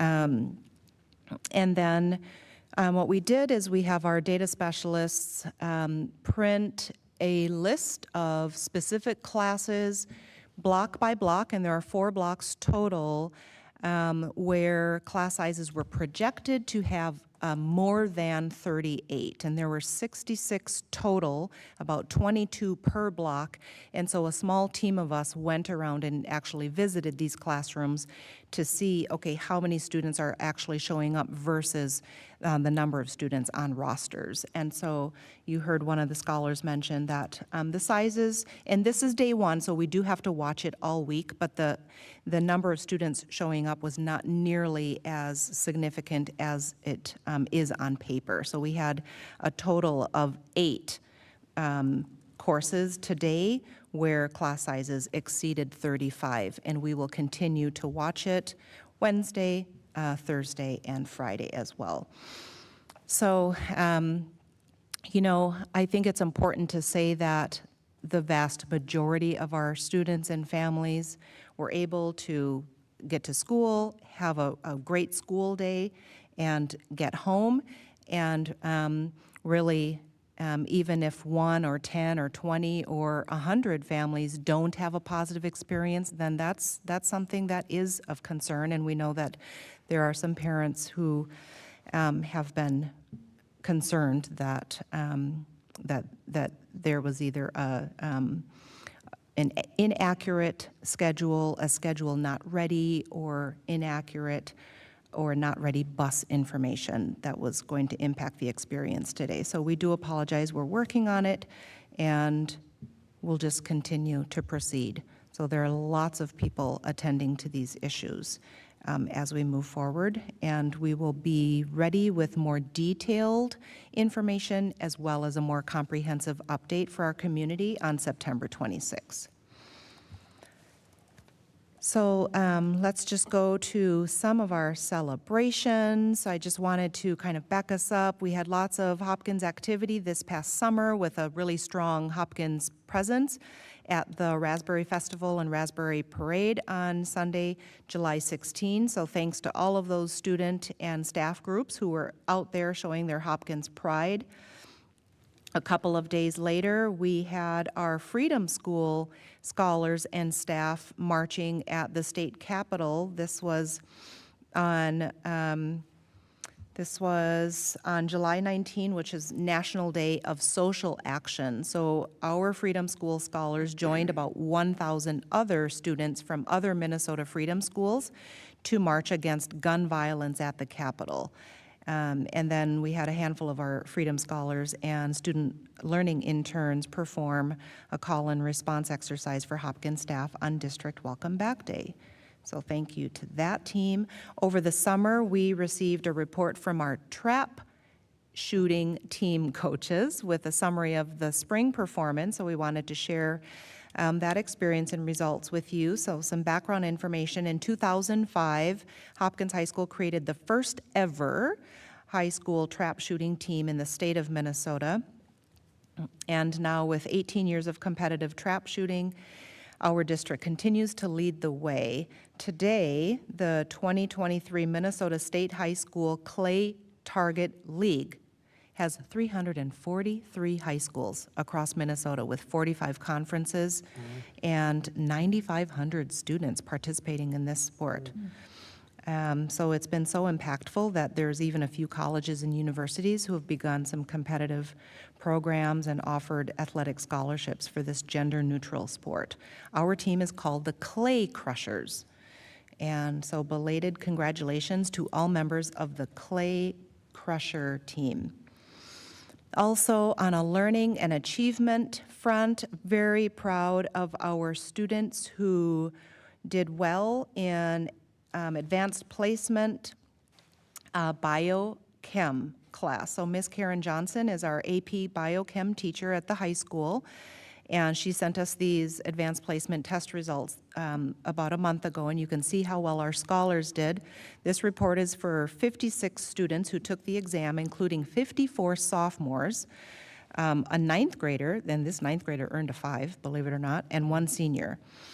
And one interesting thing to note, our AP Advanced Placement Bio program is combined with honors chemistry and is a very unique program that allows students to accelerate in science during their sophomore year.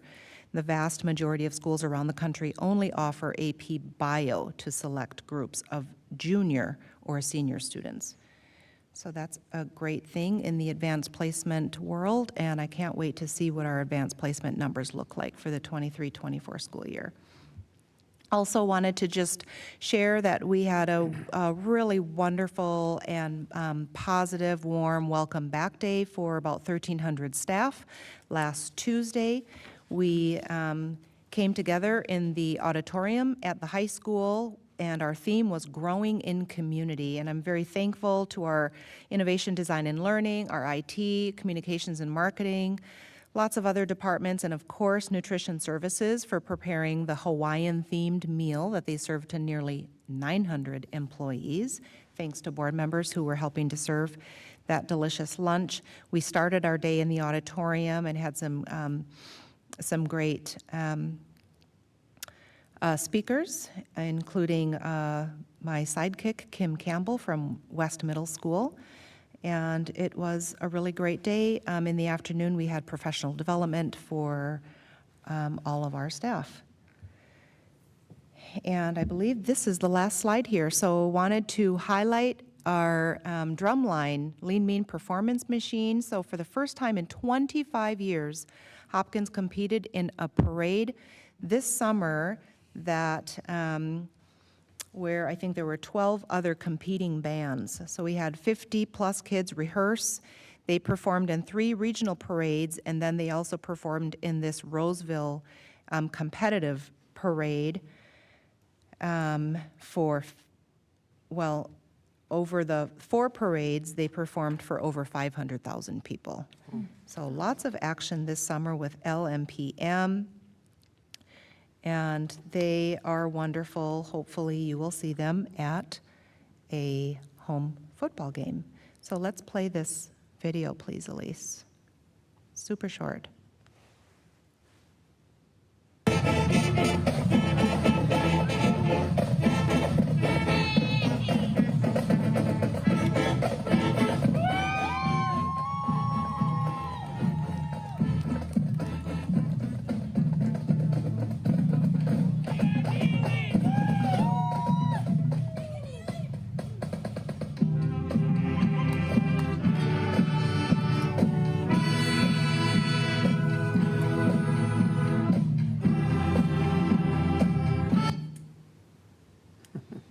Okay, thank you. Thank you very much. Board member comments or questions for Dr. Mary Perry Reed? Chair Westmoreland? Yes. I get that this is going to be a nebulous answer, but I'm curious if you have a guesstimate on timelines around some of the transportation issues, just to set expectations. I mean, I'm sure we all had, are we thinking it's a week, a couple, do you have a gut feeling? Oh, boy. I don't know if I have a gut feeling, but it usually does take 3 or 4 days to both work out the kinks as well as understand all of the root causes to some of the challenges. But we will spend a lot of time tomorrow meeting with both of our providers, and maybe we could get a response to you on that. And I think we should probably send an update either to our Hopkins community or the families who were impacted with sort of what the 3 or 4 pronged problem is and a timeline for fixing. I think that would probably go a long way. I know there's some families that as Mia mentioned in her, that they don't even have numbers or stop information beyond just, a route being delayed or whatever. So I think, just having a timeline and a little bit of a deeper understanding, I think to date, at least the people that have reached out to me, it's really been, they can't get any response. So I think a district communication on that would be really helpful. I think it's necessary. Yeah. Thank you. Thank you. Chair Westmoreland? Yes. I had a question. Obviously, as a parent, I've always been concerned about class sizes, and it's wonderful that we're getting such an influx of so many students. That's a benefit, I think. The more the merrier, in my opinion. But is there a plan regarding how to manage those classroom sizes to something that'll be positive? Yeah, so the plan right now is to have our data specialists and, a couple of other folks visit all of the classes to double check accuracy of attendance and then compare attendance to enrollment, right? So when students move out of our system, then the way we know it is we receive a records request from their receiving school, right? And then we're able to de-enroll them. And when students come to us, then we need a record, right, from that school. And so that's how those get, that's how we start to flesh out, okay, who's really here? Sure. And so the first step is to see who is really here and how many in each class. And then during that time, we're also having our scheduler, our master scheduler and counselors do the balancing, right? And at the same time, we have 2 meetings scheduled this week to look at those numbers and the exercises that are being done around balancing, making sure kids have the proper graduation requirements, and if possible, the elective courses they requested. And then there's a small amount of what we call targeted staffing that if we are not able to address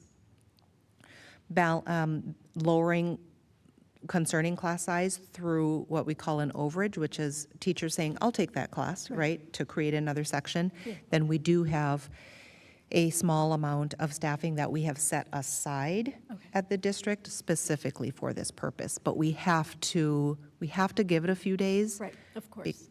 To just have the attendance versus enrollment. Right. And the counselor who's on leave, is there a substitute for them, or? There is not. Right. There is not, so Yeah. that has been a challenge. There are probably 3 or 4 positions that are hard to find Yeah. in this country, in this state, and counselor is one. Yeah, makes sense. Well, thank you for the detailed explanation. Okay. Great. Any further questions or comments? Yes, I have a question. I know Mia's still here, and I'm not sure if any of our other school board reps are, but I was curious what students are hearing about your schedules. How are you being told to cope with, any amount of confusion in your day, or even your friend who didn't have a bus? How did she know that? Well, so counselors were pretty much prioritizing I think the sophomores and freshmen, and if you're like a junior, like for example, a lot of us had study halls, but there wasn't a room number to them. So and since there was long lines in front of the counselor's office, instead of waiting in line, they'd be like, oh, just wait for 2 to 3 weeks before you get your you could talk to them, because they have to prioritize the new kids who need their schedules fixed at that moment, or desperate, needed to be fixed. And for the bus, well, I only had 2 people. One was my friend, and the other person was a random person that just pulled me in the hallway and was like, hey, do you know what happened with the bus information? So I don't know much about the bus one, but with my friend, in the morning, her dad dropped her off. So she didn't know that she didn't have a bus, but then when she looked, she was like, oh wait, I don't have a bus. When she went to the front office, they were like, oh, we'll try to get you a bus, but there's nothing we could do for today, so try and find a ride today. And it was well, she had to rely on me because her parents could not come because they had work and stuff. So it was if it's gonna be really hard if that's another thing where, like, your parents are busy, they can't pick you up. And, like, if you don't have a bus for that day, like, you're just kind of, like, stuck there until, like, they come and they finish work at, like, 5 or something. I don't know if that answered, like, what you asked. Yeah, I mean, I was just asking what it's like at the high school. Do you have any thoughts, or if there's any other, sorry, I can't even tell if there's any other board reps on here, but any other thoughts about ways that would be fairly easy to communicate with you as a group? Honestly, Not to put you on the spot. I guess maybe social media. That's what they're most on. Like, I know a lot of kids who don't check their school emails, and like a lot of things get out on school emails. Like, the principal would like email us on there, be like, hey, like, do this, do that, blah blah. And like kids will like open their email like a month after it got sent, be like, oh wait, and like, but they're on social media 24/7, and I feel like they would see if they saw like an Instagram post or like something along those lines, like right in their face. They're gonna be like, oh, now I know this, let's do it. So I feel like that's one way like word could get out. But I mean, it is social media, so like. I think in addition to what our students are sharing, it's very important for our community to know that as of this past Friday, we were at about 94%, 100% schedules done, or 94% of students had all of their courses in their schedules.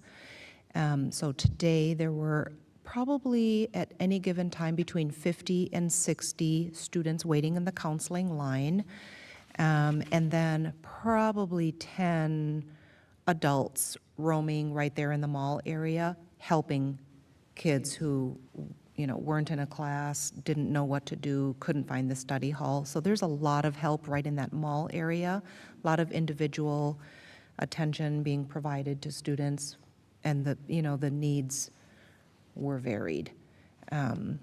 But the vast majority of our students have their schedules, so we're completing the rest and then checking for accuracy, because we got to make sure that kids are scheduled into all of their graduation requirements for that year. So there's a lot of help in the mall. I know, because I was there. Helping. Great. Well, I would look for a motion to approve the agenda. So moved. I have a motion. Is there a second? Second? I have a motion and a second to approve the agenda. Any discussion? Seeing none, all in favor, please say aye. Aye. All opposed, nay. Motion carries. Before I make a motion to approve the consent calendar, I just want to draw the board and the public's attention to the fact that we added a consent calendar item. Item J is our school board goals. We established those goals during our workshop prior to the organizational meeting, and the board agreed that we were ready to put them on consent. So we added them for tonight so that we could approve those and get to work on meeting those goals. So just wanted to draw your attention to the fact that there was that addition. So with that, I move that we approve the consent calendar. So moved. Second. I have a motion and a second to approve the consent calendar. Any discussion? Seeing none, all in favor, please say aye. Aye. All opposed, nay. Motion carries. Next, we'll move on to our treasurer's report with Treasurer Adams. Thank you, Chair Westmoreland. I think this treasurer's report will set a record for the amount of expenditures in a single treasurer's report. We've got expenses going back to June 1st to approve tonight. So expenses of note, I would point out that we spent over $20,000 for letters supplies. Letters is an acronym that I can never remember, but it's to address the science of reading in our reading program for the district. And letter supplies have to be approved by the State Department of Education. So we picked some curriculum, apparently. I'm not sure which one, but we spent over $20,000 on supplies for that program. We spent about $258,000 sent to District 287 for their services for January through June of last school year. And this is a time of year where we have a lot of expenditures for subscriptions, for software as a service, for licenses that we have to maintain. And this time is very similar to previous years. So we spent nearly $11,000 for DocuSign software, over $17,000 for Talent Ed annual software license, $13,460 for My Budget annual software. So, and there were many others, but those are ones of note. $11,704 for our first installment of our workers' compensation insurance during the school year, and $879.18 to Hastings Creamery for our milk. And that will probably be the last time we send a check to them, because Hastings Creamery ceased operations last month. So I'm sure our nutrition services are actively seeking out a new supplier for our milk for our schools. And because we do so much maintenance and upgrades during the summer to our facilities, there were numerous charges for maintenance items and for contracted services for the summer. So with that, I move that we approve total disbursements in the amount of $13,969,321.69 for the period of June 1, 2023 through August 15th, 2023. I have a motion to approve the treasurer's report. Is there a second? Second. I have a motion and a second to approve the treasurer's report. Any further discussion? Seeing none, all in favor, please say aye. Aye. All opposed, nay. Motion carries. Thank you, Treasurer Adams. Next, we'll move on to board member reports.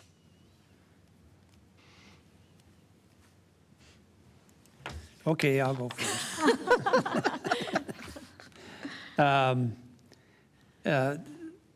The first thing of significance that I attended this summer was the MSBA Summer Seminar on August 7th. And as I mentioned the other day, or in my report, my treasurer's report, we are implementing a science of reading curriculum within the district. And the summer seminar was about this curriculum, or about the whole topic of science of reading. And it was very intriguing, very interesting, full of a lot of relevant data, and about how we can improve the reading abilities of our students. August 29th, I attended the district kickoff, and along with Chair Westmoreland and Vice Chair Andreessen, served drinks of various types at lunch for the staff. And it seemed like it was never going to end. I got to tell you, long line. And then I attended the state fair and went to the education building and saw the display by the Hopkins robotics team, the technocrats. I was hoping that I could witness them competing that day or demonstrating, but they had demonstrated on a previous day apparently. And but I got to see their device that they built this year. And then this morning I visited Tanglin Elementary to observe the first day, and it was really fun to see all the kids and staff and the excitement that first day always brings. So that's my report. Thank you, Director Adams. Other board member reports. Chair Westmoreland? Yes. I just wanted to apologize to everyone that I wasn't here for the last two board meetings before the end of the year. So if anyone had been expecting to see me there, the reason was that I had to go abroad. My father has Parkinson's, and so there was a lot of care management that I was kind of responsible for, so that's the reason why I didn't attend those last two board meetings last year. Thank you. Well, thank you. We missed you and hope everything went well and is going well with your father. Thank you. Any other board member reports? I have a brief report. Great. The Hopkins Legislative Action Coalition has been meeting throughout the month of August, and the purpose of that group is it's a nonpartisan group that helps communicate Hopkins goals and advance public education at the legislature. And we have a different focus this year since it is a policy year, not a funding year, and so we've been doing a lot of planning around that. And then additionally, at a school-specific level, I have children at Meadowbrook, or a child at Meadowbrook, and so they have a bunch of BTO activities that have been going on already that I have been in attendance for. I attended the welcome day for the district on the 29th, though I was not able to stay for the lunch, so I did not help you, Steve, but I also didn't add to your line. And then, there's been welcome nights. So there have been the junior high and the Meadowbrook welcome nights that I've been a part of. Thank you. Lots of activity. And Vice Chair Andreessen. Yeah, I just wanted to quickly say that the first day of school at Gatewood Elementary was really exciting and I thought went really smoothly. We welcomed new students in, and I think there were probably transportation hiccups, as there always are, but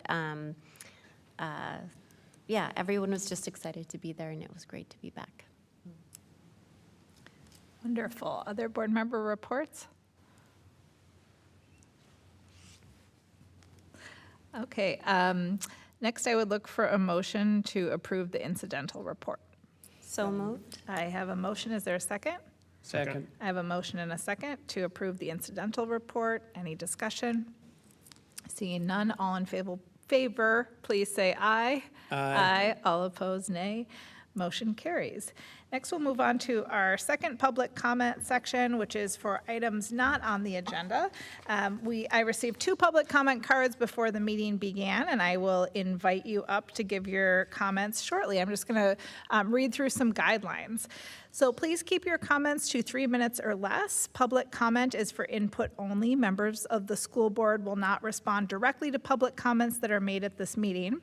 No specific action will be taken at this meeting in response to comments that are made or issues raised during the public comment period related to items not on the agenda. If the board determines that action is appropriate, that action will occur at a future board meeting. If you've left your contact information on the comment card, a district representative may follow up with you after the meeting. I will recognize 1 speaker at a time. Only those speakers who are recognized will be permitted to speak. Individuals who interfere with or interrupt speakers, the board, or the proceedings may be asked to leave. Personal attacks on any individual, including any other speaker, during the public comment session are unacceptable, as are obscenities or profanity. Persistence in making such remarks will end the individual's opportunity to address the board and may result in the individual being directed to leave. I will rule out of order any statement that would violate state or federal law, school board policy, or the privacy rights of an individual. Minnesota's open meeting law prohibits the discussion of private educational data during an open meeting. Accordingly, during the public comment session, no person may discuss private educational data on an identifiable student. The open meeting law also requires the board to close a meeting for preliminary consideration of allegations against an employee. Accordingly, community members who have concerns about a specific employee or want to file a complaint or allegations against an employee are encouraged to contact the superintendent directly. We ask you to not name an employee using their name during your comments. Repeated violations of these time, place, and manner restrictions may also lead to the meeting being briefly recessed. Community members will have the opportunity to be heard within the limits of the law and subject to the time, place, and manner restrictions above. Thank you for listening to all of that and for participating in public comment this evening. And I'd like to welcome Cherie Peterson to the table. And you can choose your favorite microphone there in the front. I'll go with the one that works. Sounds great. And then as soon as you begin your comment, the time will start ticking down and you'll see it there on the screen. So you can begin whenever you'd like. Great. Thank you so much for your time this evening and your time throughout the year.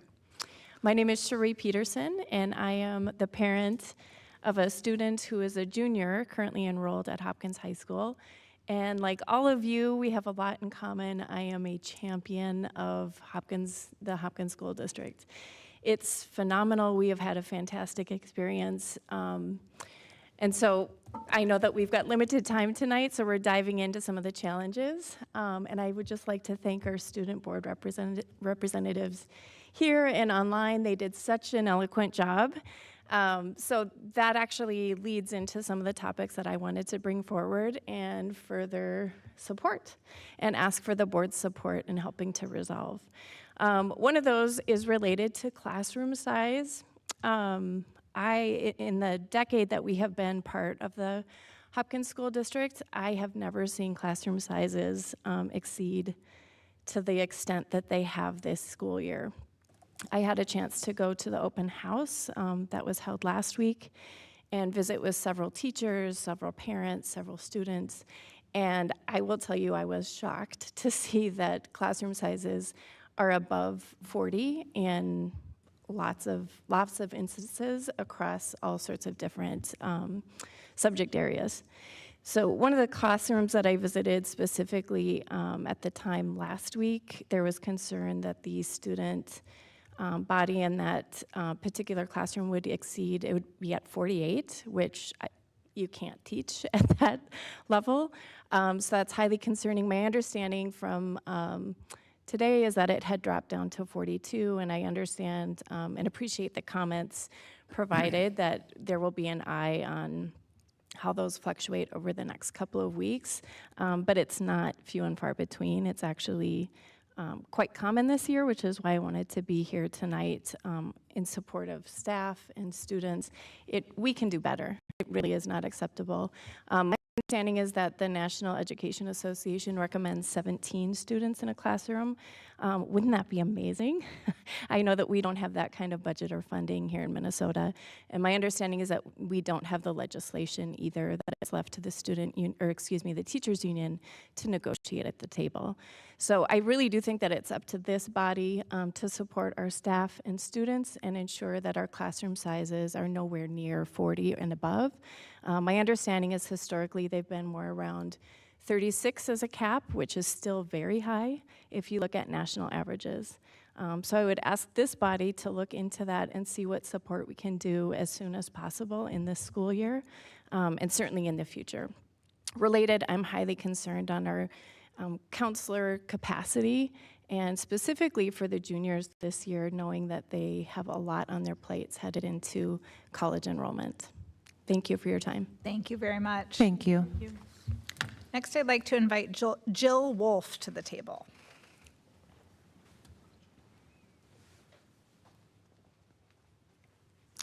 Welcome. You can begin whenever you're ready. Okay.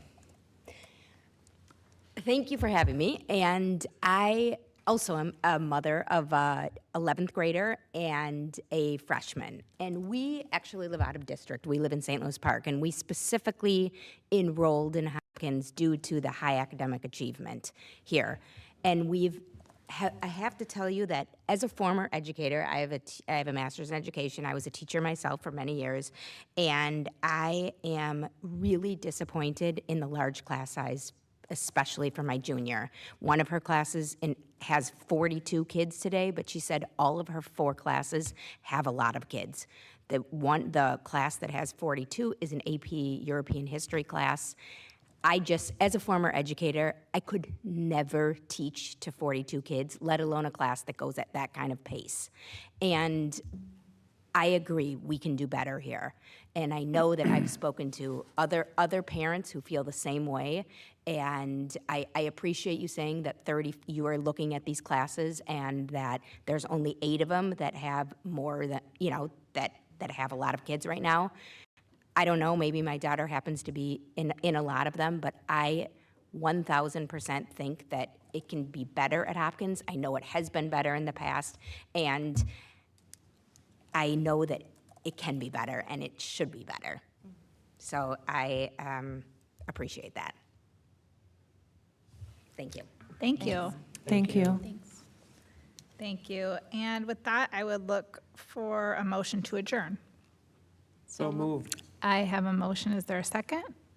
Second. I have a motion and a second to adjourn. Any discussion? There never is. Seeing none, all in favor, please say aye. Aye. All opposed, nay. Motion carries. Thank you. And this meeting of the Hopkins School Board is adjourned at 8:35 p.m. Thank you so much to all of our community members who joined us and the two who came forward to give public comment. Appreciate you being here.